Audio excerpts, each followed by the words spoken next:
एक दिन नारद मुनि ने ऋषि वाल्मीकि से पूछा, हे नारद मुनि, इस संसार के सभी गुणी, जो किसी भी स्थिति में असफल नहीं होते, जो सांसारिक गुणों को जानते हैं, जो समर्पण कर देते हैं, जो किसी भी कठिन परिस्थिति में असफल नहीं होते, जो शुद्ध इरादों वाले हैं, जो मनुष्य अब इस धरती पर कौन है? तब ऋषि नारद, ओ मुनि, आपने जिन गुणों का उल्लेख किया है वे एक व्यक्ति में होना मुश्किल है।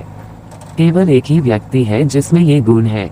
इक्ष्वाकु वंश बहुत प्रसिद्ध है, वो वंश में भगवान राम प्रकट हुए थे, वो विश्व प्रसिद्ध है, वो पुण्यात्मा है, इंद्रिय निग्रह है, वो बहुत प्रतिभाशाली है, वो नीतिशास्त्र में कुशल है, सभी से मुस्कुराकर बात करता है, बहुत कम बोलते हैं, सभी गुणों से युक्त, शत्रुओं का नाश करने वाला, ऊंचे कंधों वाला, मजबूत भुजाओं वाला, शंख चिकना गला, चौड़ी छाती वाला, मजबूत धनु है उनका पास, जो इंद्रियों में संयमित है, जिसका सिर सुंदर है, जो हाथी की तरह चलता है, जिसके सभी अंग बिल्कुल बराबर है।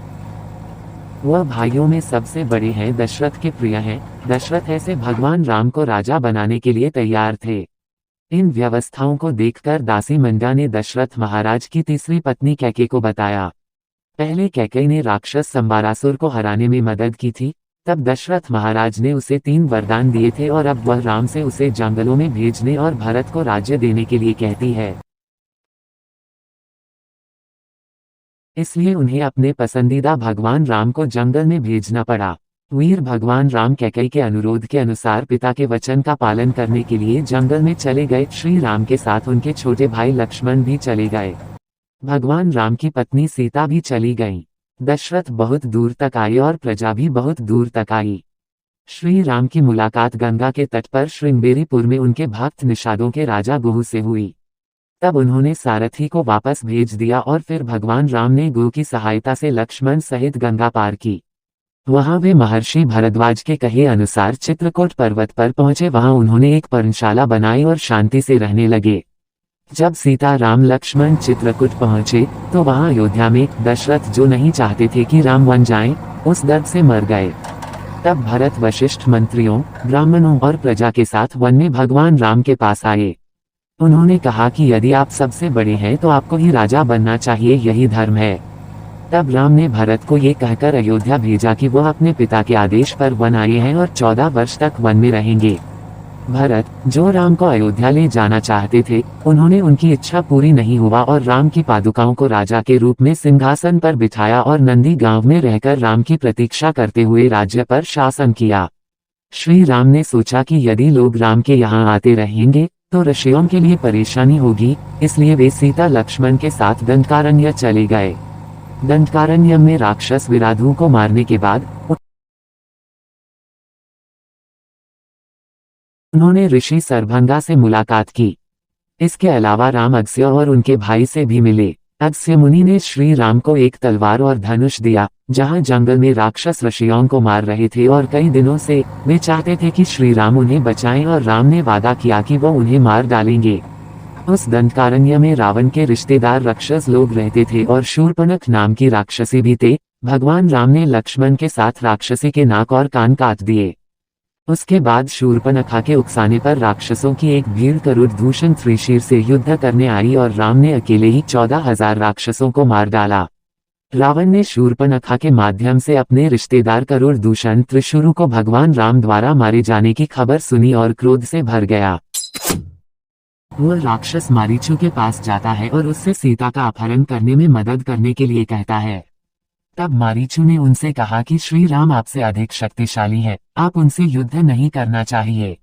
रावण ने उसकी बात नहीं मानी और उसे धमकाकर श्री राम के आश्रम पंचवटी में ले आया।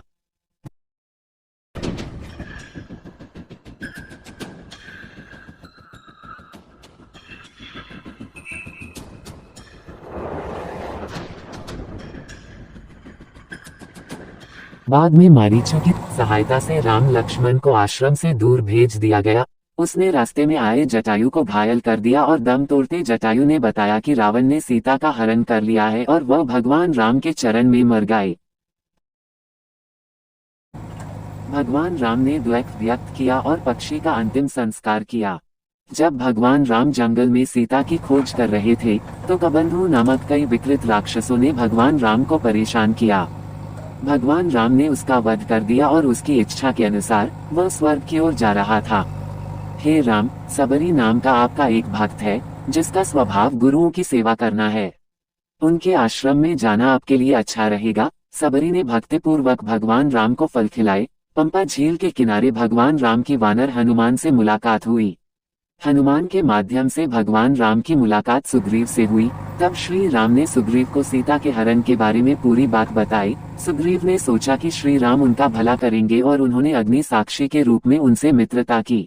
उन्होंने सुग्रीव के बारे में भी पूछताछ की और वाली के साथ उसके पिछले प्रेम और विश्वास के वाली से हुए झगड़े के बारे में विलाप किया। तब भगवान राम ने वाली को मारने की प्रतिज्ञा की। सुग्रीव ने कहा कि वाली शक्तिशाली था और उसने ये देखने के लिए उनका परीक्षण किया कि क्या राम उन्हें मार सकते हैं। उसने डंडभी का शव दिखाया जिसे उन्होंने वाली ने मारा था। सुग्रीव ने कहा राम से थोड़ा दूर फेंकने के लिए। राम उसे 10 योजन अपने पैर से काफी दूर फेंक दिया।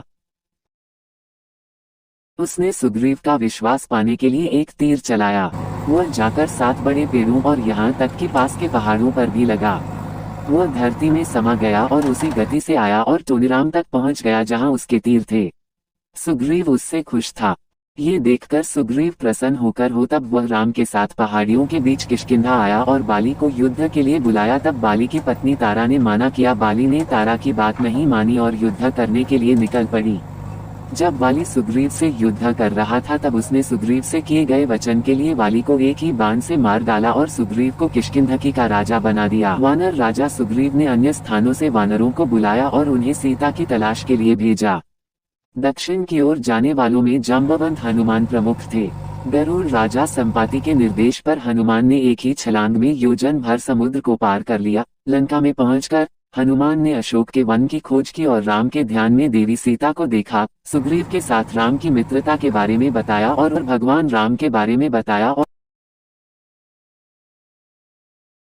उन्हें भगवान राम द्वारा दी गई अंगूठी देकर सांत्वना दी और फिर अशोकवन को नष्ट कर दिया और हनुमान ने रावण के 5 सैनिकों को मार डाला।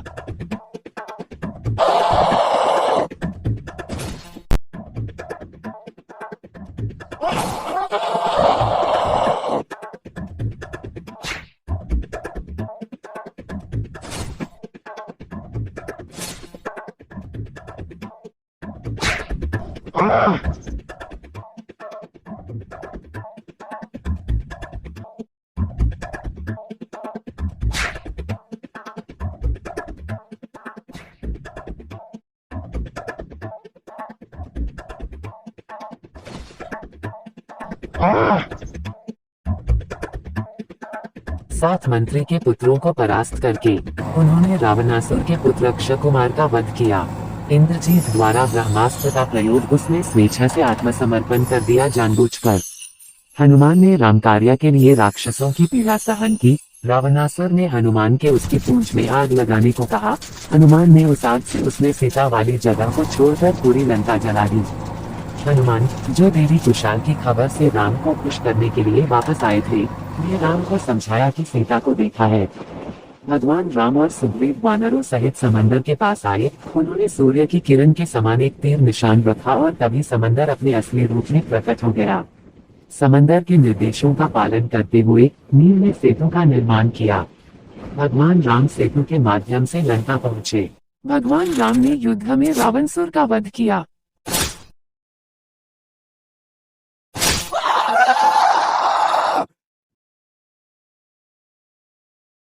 तब देवी सीता ने अग्नि में प्रवेश किया और खुद को निर्दोष साबित किया।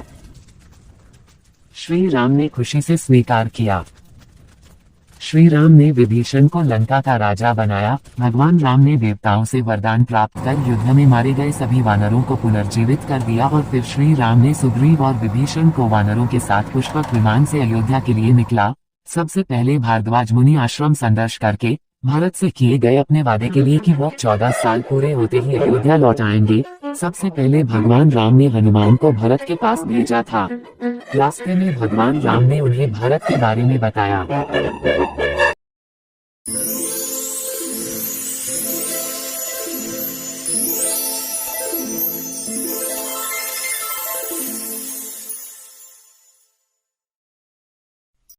नंदी गांव पहुंचने पर भगवान राम ने जटा दीक्षा छोड़ दी और सीता देवी के साथ राज्याभिषेक किया। उसके शासन में प्रजा बहुत सुखी थी, लोग धर्म के मार्ग पर बहुत खुश थे और अकाल के भय से मुक्त होकर जीवन यापन करते थे। उनके राज्य में सभी सुखी हैं।